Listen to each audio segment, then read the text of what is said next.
오늘 본문 말씀은 사도 바울이 1차 전도 여행을 마치고 실라, 누가 그리고 디모데와 함께 아시아 지역으로 제2차 전도 여행을 가려고 계획하고 있었을 때 하나님께서 바울에게 환상을 보여주시면서 아시아로 가지 말고 마게도니아, 즉 오늘날의 유럽으로 갈 것을 지시하십니다. 바울이 성령의 인도하심을 따라서 그의 일행과 함께 맨 처음에 도착한 곳이 지금 그리스 북부 지역인 마게도니아의 빌립보라는 지역이었습니다. 그들은 예수님을 증거하고 또 그 복음을 전하기 위해서 그 먼 길을 수개월 동안 배를 타고 또 때로는 걸어서 그곳에 도착했습니다. 그들은 성령의 인도하심으로 그곳에서 옷감 장사를 하던 신앙심이 아주 좋고 신실했던 크리스찬 자매인 루디아를 만나게 되었고, 그녀의 집에 머물면서 그 지역에 믿지 않는 사람들한테 복음을 전하고 있었습니다. 그런데 그들이 기도 장소로 가기 위해 루디아의 집을 떠날 때마다 그 동네에 살고 있었던 귀신 들린 점쟁이 여자 한 사람을 만나게 됩니다. 그 당시에 유럽 지역은 헬라 문화의 철학과 미신적인 영향을 받아서 점치는 사람들이 아주 많았다고 합니다. 그 점쟁이 여자는 바울 일행을 볼 때마다 주위 사람들 향해 이렇게 소리를 질렀습니다. 이 사람들은 지극히 높으신 하나님의 종들이다. 구원의 길을 너희들에게 가르치는 자들이다. 그 귀신 들린 여자는 바울과 실라가 누구인지 그리고 왜 그곳에 왔는지 이미 알고 있었습니다. 왜냐하면 점치는 귀신이 그 여자와 함께하고 있었기 때문입니다. 그 점치는 여자는 사람들에게 점을 쳐주고 주인에게 돈을 벌어주는 여자였습니다. 얼마나 불쌍한 여자입니까? 귀신이 들린 데다가 주인한테 착취까지 당하고 있었습니다. 바울과 실라는 그 귀신을 들린 여자를 불쌍히 여겼습니다. 그리고 그녀를 구해주기로 마음을 먹었습니다. 그들은 그녀의 눈을 똑바로 쳐다보면서 큰 소리로 꾸짖습니다. 이 더러운 귀신아, 예수 그리스도 이름으로 내게 명하노니 이 여자에게서 지금 당장 나가라. 이 말이 떨어지자마자 그 여자는 땅에 뒹굴며 경련을 일으키면서 괴로워합니다. 즉시 그 귀신은 이 여자에게서 쫓겨나가고 이제 정상적인 사람으로 돌아왔습니다. 귀신이 떠나간 이 여자는 이제 더 이상 점을 치지 못했습니다. 제가 짐작하는데 이 여자는 후일에 빌립보 교회 교인이 되지 않았을까 이런 생각을 합니다. 하지만 이 일 때문에 큰일이 생겼습니다. 돈을 더 이상 벌 수 없게 된 화가 난 그 여자 주인은 사람들한테 거짓말을 해서 바울과 실라를 감옥 속에 쳐넣습니다. 바울과 실라가 나쁜 풍습을 전한다, 마을을 소란케 한다, 이렇게 선동하면서 그들을 고발했습니다. 바울과 실라가 나쁜 풍속을 전한다는 말은 그들이 예수님의 메시아 되심을 전했다는 말이고, 마을을 소란케 한다는 말은 그들이 사람들 앞에서 설교하며 찬송하며 기도했다는 것을 의미합니다. 관원들은 바울과 실라를 잡아서 심하게 때린 후에 발에 사슬을 채워서 지하 감옥에 가두고 도망가지 못하도록 군인도로 하여금 지키게 했습니다. 바울과 실라는 잘못 없이 감옥에 갇혔지만 결코 실망하지 않았습니다. 캄캄한 어둠 속에서 그들은 결코 하나님을 원망하거나 불평하지 않았습니다. 오히려 하나님께 감사의 기도를 드렸습니다. 하나님을 찬양했습니다. 하나님께 영광을 돌렸습니다. 바울과 실라는 고난 중에서도 기뻐하는 그리스도인의 참된 모습을 우리들에게 보여주고 있습니다. 감옥을 지키던 간수들과 다른 주인들은 이 사람들이 제정신이 아니라고 미쳤다고 생각을 했을 것입니다. 그런데 갑자기 이상한 사건이 벌어졌습니다. 사방에서 요란한 소리가 나면서 땅이 흔들렸습니다. 그들이 갇혀있던 감옥에 지진이 난 것입니다. 지진으로 감옥문이 활짝 열렸습니다. 바울과 실라의 그리고 다른 죄수들의 팔에 채워졌던 쇠사슬이 모두 끊어져 버렸습니다. 깜빡 잠이 들었던 간수가 깨어보니 감옥문이 활짝 열려 있었습니다. 그는 죄수들이 모두 도망친 것으로 생각을 했습니다. 간수는 겁에 질렸습니다. 그 당시에 로마법에 의하면 죄수를 도망치게 한 간수는 그 죄수와 똑같은 형벌을 받았다고 합니다. 그 간수는 생각했습니다. 이제 나는 죽었구나. 내가 죄수들을 잘 감시했어야 하는데 내가 실수로 깜빡 잠을 자는 동안에 죄수들이 다 도망갔으니 이 일을 앞으로 어떻게 해야 된다는 말인가.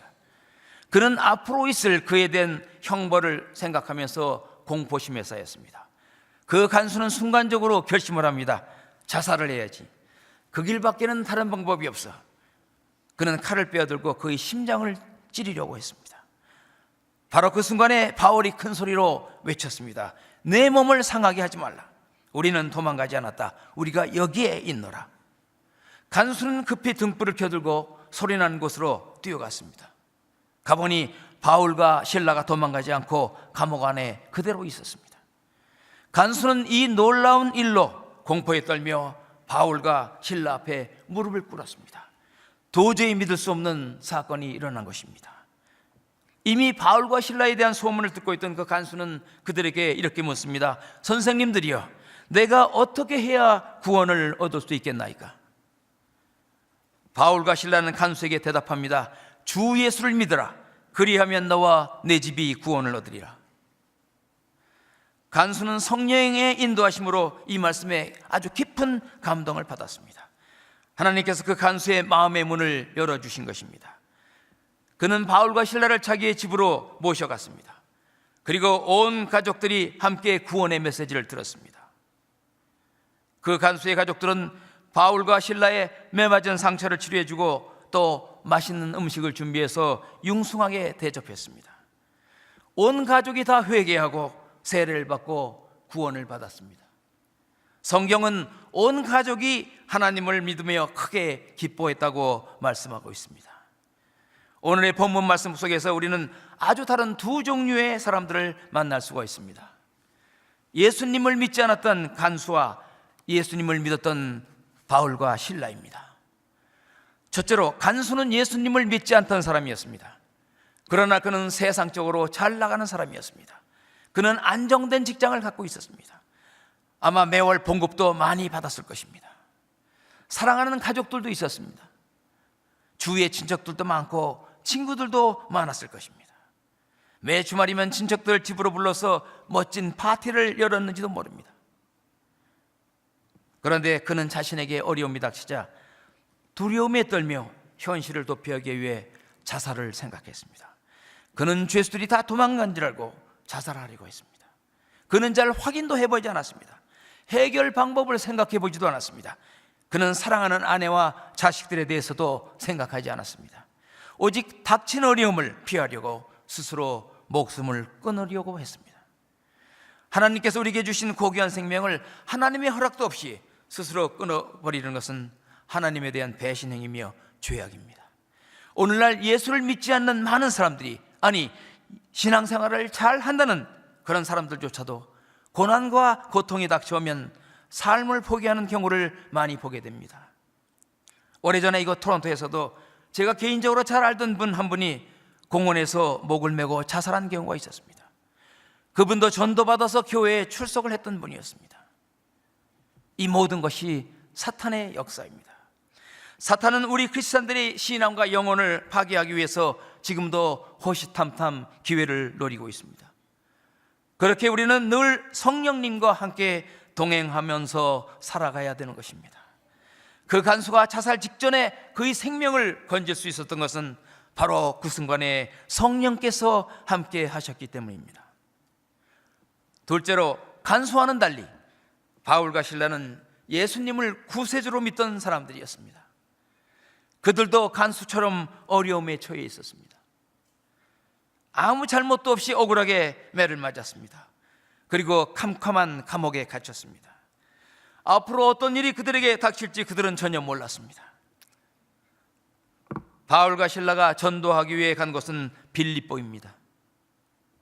그것은 그들의 고향이 아니었습니다. 처음으로 방문한 낯선 지역이었습니다. 그곳에서 그들을 도와줄 사람은 아무도 없었습니다. 그러나 그들은 전혀 겁내지 않았습니다. 왜냐하면 하나님께서 그들을 도와주실 것이라고 그들은 확실하게 믿었기 때문입니다. 이렇게 예수님을 진심으로 믿는 자들은 어떤 어려움이 닥쳐와도 결코 두려워하지 않습니다. 실망하지 않습니다. 좌절하지도 않습니다. 오히려 용기를 갖습니다. 희망을 갖습니다. 그리고 주님께 온전하게 의지합니다. 이것이 예수를 믿는 사람들과 믿지 않는 사람들의 차이점입니다. 바울과 실라는 억울함과 고통과 박해 가운데서도 원망과 불평이 없었습니다. 오히려 그들은 어려운 환경 가운데서 오직 하나님을 찬양하고 감사하고 기뻐했습니다. 여러분, 어려운 환경에 처해 있을 때 찬양하고 감사하고 기뻐할 수 있습니까? 물론 쉬운 일이 아닙니다. 그러나 우리는 그렇게 해야 합니다. 바울과 실라가 우리에게 보여줄 것처럼 오히려 주님을 찬양하며 의지해야 합니다. 창세기에 나오는 요셉처럼 협력해서 선이 되게 만드시는 하나님께 그 고난을 완전히 맡기면서 우리가 겪는 고난의 의미를 해석할 수 있어야 합니다. 그러면 그 고난과 시련을 통해서 우리의 인격과 삶은 주님 안에서 더욱더 아름답고 성숙하게 될 것입니다. 야고보서 1장 2절 3절 그리고 12절에서 이렇게 말하고 있습니다. 내 형제들아, 너희가 여러 가지 시험을 만나거든 온전히 기쁘게 여기라. 이는 너희 믿음의 시련이 인내를 만들어내는 줄 너희가 알미라. 시험을 참는 자는 복이 있나니 이는 시련을 견디어낸 자가 주께서 자기를 사랑하는 자들에게 약속하신 생명의 면류관을 얻을 것이기 때문이라. 바울과 실라는 모든 것을 포기하고 자살하려는 간수를 위로했습니다. 그리고 그에게 구원의 메시지를 전했습니다. 주 예수를 믿으라. 그리하면 너와 내 집이 구원을 얻으리라. 또한 간수의 집을 방문해서 모든 가족과 친지들에게도 구원의 메시지를 전했습니다. 주 예수를 믿으라. 그리하면 너와 내 집이 구원을 얻으리라. 바울과 실라는 감옥에서 도망갈 수도 있었습니다. 그러나 성령님의 인도로 그들은 도망하지 않았습니다. 예수를 믿지 않는 간수에게 복음을 전하기 위해서였습니다. 그들에게 예수님의 복음을 전하는 것이 자신들의 생명보다도 더 귀했던 것입니다. 우리 크리스찬은 어떠한 어려운 환경 가운데 있더라도 바울과 실라가 했던 것처럼 끊임없이 구원의 복음을 전해야 합니다. 살아계신 하나님께서 우리들에게 담대함과 능력을 주신다고 약속하셨기 때문입니다. 마태복음 28장 19절 20절에서 주님은 이렇게 말씀하십니다. 그러므로 너희는 가서 모든 민족으로 제자를 삼아 아버지와 아들과 성령의 이름으로 세례를 베풀고 내가 너에게 분부한 모든 것을 가르쳐 지키게 하라. 볼지어다 내가 세상 끝날까지 너희와 항상 함께 있으리라. 미국의 유명한 설교가며 전도자였던 존 하퍼라는 목사가 있었습니다. 여러분이 잘 아시는 운명의 타이타닉호를 타고 그만 유람을 가다가 산더미 같은 빙산과 충돌해서 배가 침몰해 가고 있었습니다. 그는 구명대 없이 헤엄을 치던 중에 다른 쪽에서 널판지 한 조각을 붙잡고 안간힘을 쓰고 있던 한 젊은 청년을 발견하게 됩니다. 하퍼 목사는 큰 소리로 외칩니다. 젊은이여, 영생의 구원을 받았습니까? 그러자 그 젊은이는 아니라고 대답했습니다. 이때 거센 파도에 하퍼 목사는 힘에 겨워 물속에 가라앉았다가 다시 떠올랐습니다. 몇 분 후 두 사람의 거리가 다시 좁혀졌을 때 하퍼 목사는 다시 그 청년에게 묻습니다. 당신은 하나님께 회개했습니까? 아니요, 아직 안 했습니다. 하퍼 목사님이 말씀하십니다. 젊은이여, 예수 믿고 구원받으세요. 다시 큰 파도가 하퍼 목사님을 삼켜버렸고 그 젊은이는 구조대에 의해서 가까스로 생명을 건졌습니다. 그로부터 몇 개월이 지난 후에 한 젊은이가 뉴욕에서 YMCA 전도 집회에 참석해 자신의 신앙 간증을 이야기합니다. 여러분, 저는 존 하퍼 목사님에 의해 마지막으로 전도받은 사람입니다. 그가 죽어가면서 나에게 마지막으로 외쳤던 예수 믿고 구원받으세요. 그 말이 저를 구원의 길로 인도했습니다. 그의 간증으로 인해 큰 감동 속에서 진행된 그 전도 집회에서 수많은 결신자들이 주님께 나왔습니다. 디모데 후서 4장 1, 2절은 이렇게 말씀하고 있습니다. 하나님 앞과 살아있는 자와 죽은 자를 심판하실 그리스도 예수 앞에서 그의 나타나실 것과 그의 나라를 두고 엄히 명하노니 너는 말씀을 전파하라. 때를 얻든지 못 얻든지 항상 힘쓰라. 범사에 오래 참음과 가르침으로 경책하며 경계하며 권하라. 사도 바울은 우리들에게 어떤 상황에서도 이런저런 핑계 없이 주님의 명령이며 마지막 유언인 복음 전파를 위해서 최선을 다하라고 우리들에게 명하고 있습니다. 바울과 실라의 전도로 그 간수는 예수님을 구세주로 믿게 되었습니다. 그리고 구원을 받았습니다. 간수의 삶이 절망에서 기쁨으로 바뀌었습니다. 한순간의 어리석은 판단으로 스스로 생명을 포기하려고 했던 그 간수는 이제 새로운 삶의 기쁨을 누리게 되었습니다. 모두가 다 하나님의 은혜였습니다. 간수가 예수님을 믿게 되자 그의 모든 가족들과 친지들도 다 예수님을 구세주로 믿고 구원을 받았습니다. 행복한 가정들이 되었습니다. 기쁨에 넘치는 가족들이 되었습니다. 예수 믿기 전에는 주말마다 모여서 먹고 마시며 향락을 즐겼겠지만 이제는 예배하고 찬양하고 기도하는 축복된 가정들이 된 것입니다. 여러분들의 가정에도 이 같은 축복이 임하시기를 주님 이름으로 기도합니다. 여러분, 지금 이 자리에 교회는 수년 동안 계속 나오시면 아직도 예수님을 나의 구세주로 믿지 않는 분들이 혹시 계십니까? 믿으려고 노력해도 뜻대로 잘 안 되는 분들이 혹시 계십니까? 그것은 당연합니다. 믿음은 우리들이 결심한다고 되는 일이 결코 아닙니다. 오직 주님께서 은혜로 주시는 것입니다. 주님께 그렇다면 기도하시기 바랍니다. 닫힌 마음의 문을 열어달라고 기도하시기 바랍니다. 주님의 은혜를 간구하시기 바랍니다. 주님께서는 여러분의 마음 문을 틀림없이 열어주실 것입니다. 오늘 본문에 나오는 간수가 성령의 인도로 하나님의 임재를 느끼면서 겸손하게 바울과 실라 앞에서 무릎을 꿇었듯이 똑같은 성령님의 역사가 여러분들에게도 함께 하시기를 진심으로 기원합니다. 주님은 우리들을 구원해 주시기를 원하십니다. 그리고 우리들을 통해서 우리의 가정들이 구원받기를 원하십니다. 우리들을 통해서 우리의 친구들과 친척들이 구원받기를 원하십니다. 우리를 통해서 우리의 이웃들이 구원받기를 원하십니다. 주님은 우리를 사랑하십니다. 주님은 우리를 그분의 도구로 쓰시기를 원하십니다. 주 예수를 믿으라, 그리하면 너와 내 집이 구원을 얻으리라. 하나님께서 오늘 이 시간에 우리들에게 주시는 말씀입니다. 우리가 구원을 얻는 방법 오직 한 가지밖에 없습니다. 예수님을 나의 유일한 구세주로 믿는 것입니다. 그것을 그리고 입으로 시인하는 것입니다. 요한복음 14장 6절에서 예수님께서 이렇게 말씀하십니다. 내가 곧 길이요 진리요 생명이니 나로 말미암지 않고는 아버지께로 올 자가 없느니라. 나를 믿는 자는 구원을 받고 천국에 가지만 그러나 나를 믿지 않는 자는 구원을 받지 못하고 지옥에 가느니라. 둘 중에 하나를 선택하거라. 이 방법에는 다른 방법이 없느니라. 이것이 예수님 말씀의 결론입니다. 여러분, 우리 모두 예수님을 구세주로 믿고 구원받아서 천국에 가십시다. 더 가까이에 있는 믿지 않는 가족들과 친지들과 친구들이 모두 구원받고 다 같이 천국에 갈 수 있도록 우리 열심히 전도하고 선교하십시다. 세상에 믿지 않는 수많은 이웃들을 향해 늘 안타까운 마음을 갖고 그들을 주님께 인도하는 일에 열심을 다하는 우리 모두가 되기를 진심으로 기원합니다. 오직 예수님을 믿는 자만이 구원을 얻을 수 있다고 예수님께서는 말씀하셨습니다. 그런데 예수님을 어떤 방법으로 어떻게 믿어야 합니까? 나는 예수님을 믿는다, 이렇게 말로만 하면 됩니까? 물론 우리는 말로 시인해야 합니다. 그러나 예수님을 나의 구세주로 올바로 믿기 위해서는 우리가 해야 할 일이 있습니다.